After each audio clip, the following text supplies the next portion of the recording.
কেন এরকম ছেলে মানুষই করছো বলো তো সাত্তকী? তোর কিন্তু কাউকে কিছু না বলে ভেবে বাড়ি থেকে হুট করে বেরিয়ে যাওয়াটা একদম ঠিক হয়নি।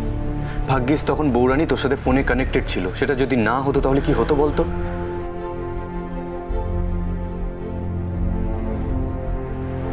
আচ্ছা তুমি ওরকম ভাবে হঠাৎ করে বেরিয়ে কেন গেলে সাত্তকী? কি ঠিক কি ভুল আমি জানি না, কিন্তু সবকিছু যেন আমার কাছে কিরকম গুলিয়ে যাচ্ছে। মানে কি হয়েছে পরিষ্কার করে বলো তো। কাল রাতে ছোট মা, আমি এ ঘরেই ছিলাম, হঠাৎ করে ফোন এলো, মাহির ফোন। ও ফোন করে বলল ওর শরীর খারাপ। আমি তো ছুটতে তখনই বেরিয়ে চলে গেলাম, কিন্তু অবাক করা ব্যাপার কি জানো ছোট মা, মাহি নাকি আমাকে ফোনই করেনি।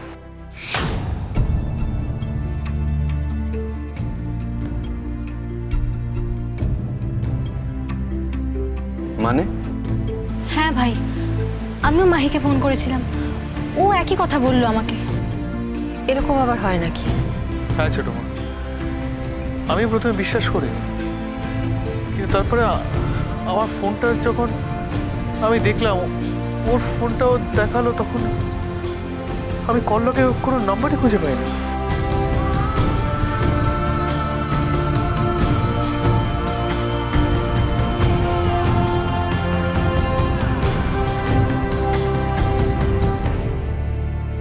তার মানে এটা সত্যি যে মাহি তোকে ফোন করেনি?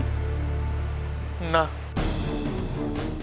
তাহলে কে ফোন করেছিল ওর ফোন থেকে? আমিও বুঝতে পারিনি। তারপর ওকে কিছু না বলে আমি বাড়ি ফিরছিলাম, কোথাও কিছু নেই, হঠাৎ করে একটা গাড়ি আমার সামনে এসে।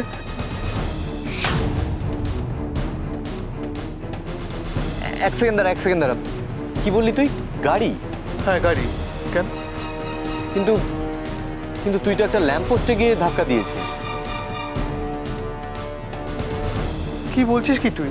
হ্যাঁ আমরা ঠিক বলছি, কারণ আমরা ওখানে যখন গেলাম আমরা তাই দেখেছি। ইনফ্যাক্ট ওখানে একজন লোকাল ভদ্রলোক ছিল, তিনিও নিজের চোখে এটাই দেখেছে।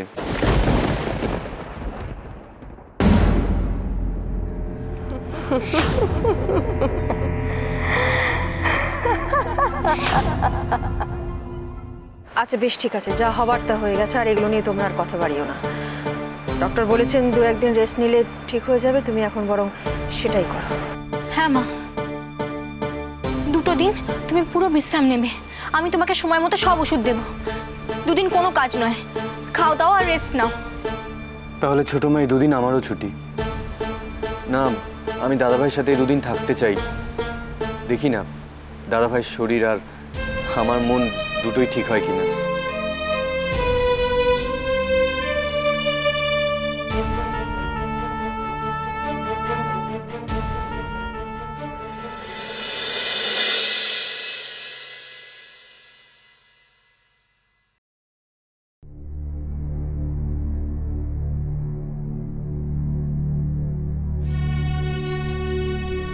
রাঙামা।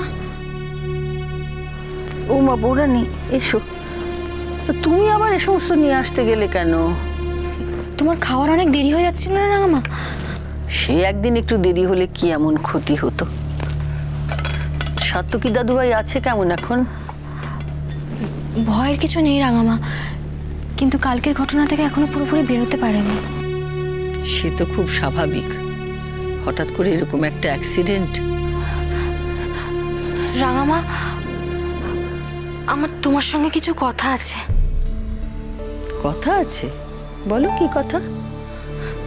কথাটা গোপন, তুমি আগে বলো, তুমি কাউকে কিছু বলবে না? বেশ তো, বলবো না, তুমি বলো। রাঙামা,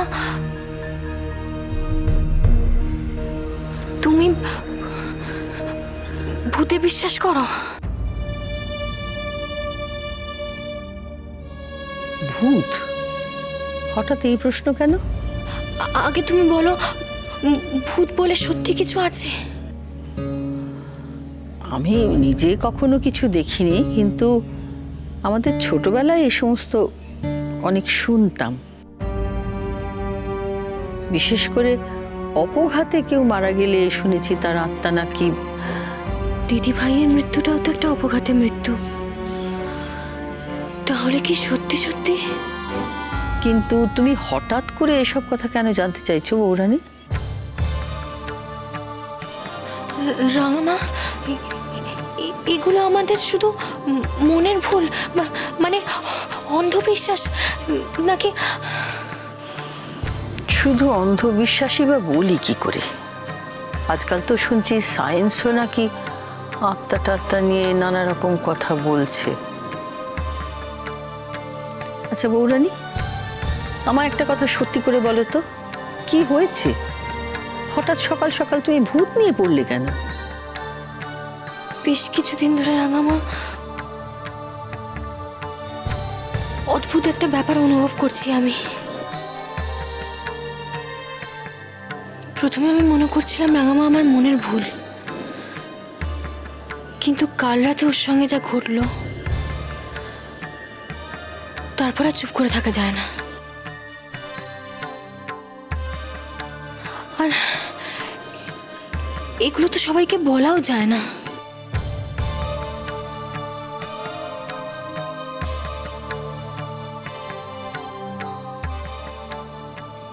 তুমি কি ঝিলমিলের কথা বলছো?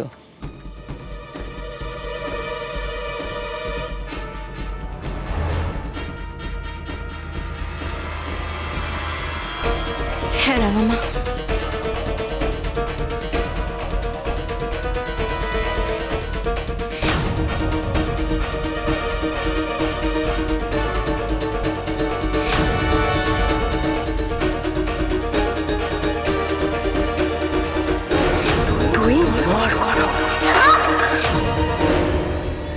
তাহলে তো ব্যাপারটা নিয়ে ভাবতে হচ্ছে বৌরানী। না রাঙামা, তুমি কিন্তু এটা নিয়ে টেনশন করবে না। টেনশন নয়, কিন্তু চুপ করে তো বসে থাকা যাবে না। তুমি একটা কাজ করো, তুমি বরং বুড়িমার সঙ্গে কথা বলো, উনি তোমাকে সঠিক পথটা দেখাতে পারবেন। এসব কি হচ্ছে বলতো ছোট বৌদি? এরকম ভাবে ঘটতে থাকলে তো। এমন কিছু হয়নি শ্রীপর্ণা, সামান্য ঘটনা, এখনো অনেক বেটার ফিল করছে। কিন্তু পরবর্তী যে ফোনে বললো কি নাকি একটা অদ্ভুত ফোন এসেছিল। পিছনে আসলে কি জানো তো, দাদাভাই ব্যবসাপত্র নিয়ে এমন ভাবে ঘেটে আছে না, কি ভাবতে কি ভেবেছে। কিসের চিন্তা আমার? কাজ নিয়ে? কাজ নিয়ে তো কোনো চিন্তাই নেই আমার, কারণ সব প্রেশার, সব দায়িত্ব তো কনকই নিয়ে নিয়েছে। আমার তো সেভাবে কোনো ইনভলভমেন্টই নেই, চাপটা আসবে কোত্থেকে? তুমি ভুল করছো সার্থকী। আমি যতদূর জানি কাজের ক্ষেত্রে তোমাদের কোনো রকম কোনো সমস্যা সৃষ্টি করেনি কনক।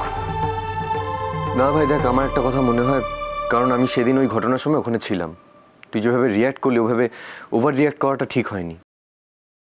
আসলে বৌরানী তো নিজেই। হ্যাঁ হ্যাঁ হ্যাঁ, সব দোষ আমি করেছি, ভুলটা আমার হয়েছে।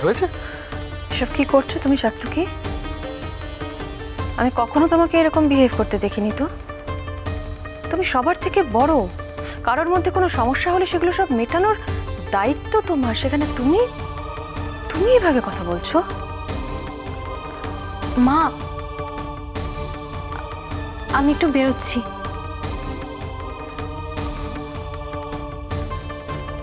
কোথায় যাচ্ছে বৌরানী? মিস্টার বানসালের অর্ডারটা আজকে ডেলিভারি হবে, আর অফিসেও কিছু কাজ আছে, সেই জন্য। তোমরা ভেবো না, আমি যত তাড়াতাড়ি পারি চলে আসবো। তাড়াহুড়ো করো না কনক, সাবধানে যাও। মা, আমার যাওয়ার ইচ্ছে ছিল না, কিন্তু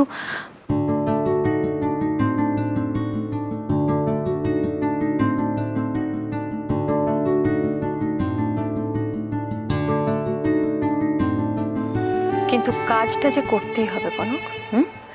তুমি সার্থকের জন্য ভেবো না, আমি, শ্রী আছে, দিদিভাই আছে, আমরা সবাই আছি তো। বৌরানী, আমি কি যাব তোমার সাথে? না ভাই, তুমি ওর সাথে থাকো, আমি সামনে নেবো সবটা। মা, বলছি যে ওই টেবিলে দুটো ওষুধ আছে, ওই দুটো ওষুধই শুধু ও দুপুরবেলা খাবে, আর আমি ননিদিকে বলে দিয়েছি ওর জন্য ভালো করে স্টু বানিয়ে দেবে। এই সময় খেলে শরীরে জোর বাড়বে। তুমি আর কত কিছু ভাববে কনক, আমরা সবাই আছি, তুমি নিশ্চিন্তে যাও।